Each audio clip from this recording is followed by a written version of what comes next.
நாளாக ஆசைப்பட்டேன். தாய்லாந்து போகணும் போகணுன்ட்டு. அதுலேயும் தாய்லாண்டோட famous food mango sticky rice. So அது எப்படி தான் இருக்குன்ட்டு ட்ரை பண்ணி பார்த்தேன். ஆனால் கொஞ்சம் டிஃப்ரெண்ட்டாக தான் இருந்தது. நம்ம ஊரில் வந்து தயிர் சாதத்துக்கு மாம்பழத்தை வச்சு சாப்பிடுவோம்ல.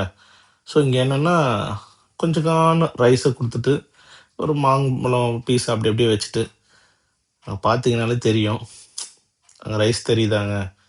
ஸோ அந்த ரைஸை தான் இப்போ என்ன பண்ண போகிறாங்கன்னா எனக்கு பார்சல் பண்ணி தர போகிறாங்க. ஸோ அது எப்படி இருக்குன்னு இப்போ சாப்பிட்டு பார்ப்போம். அவ்வளோதான், ரெடி பண்ணிட்டாங்க அக்கா, அதை கொடுக்குறாங்க. சரி, எங்கே போனாலும் இந்த மைக்கா கவர் வந்துடும் நம்ம கூடவே. ஓப்பன் பண்ணி தான் பார்ப்போமே. அடடடடடா, பாருங்களேன், இதெல்லாம் நமக்கு பத்துமா? ஒரு பக்கம் மேம்பழம், இன்னொரு பக்கம் என்னென்னா ரைஸு. நடுவில் ஒருத்தன் வந்தான், வெள்ளை டப்பா. அது ஒன்றுமே புரியல, இது என்னன்னு தெரியல. ஏதோ கொடுக்குறாங்க, எதுவும் நானும் ஒத்து பார்த்தேன். சரிடா, இது பக்கத்தில் போட்டுரு அப்படின்னு சொல்லிட்டு என் தம்பிகிட்ட கொடுத்துட்டு அந்த டப்பாவில் என்னதான் இருக்குன்னு தொட்டு பார்த்தேன்.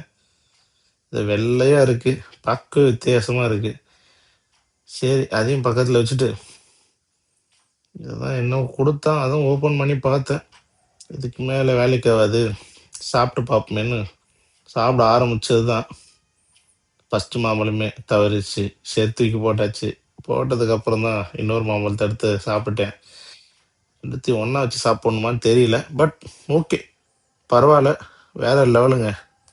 அந்த டேஸ்டே செமையாக இருந்தது. அங்கே உள்ளவங்களும் நல்லா கவனிச்சாங்க.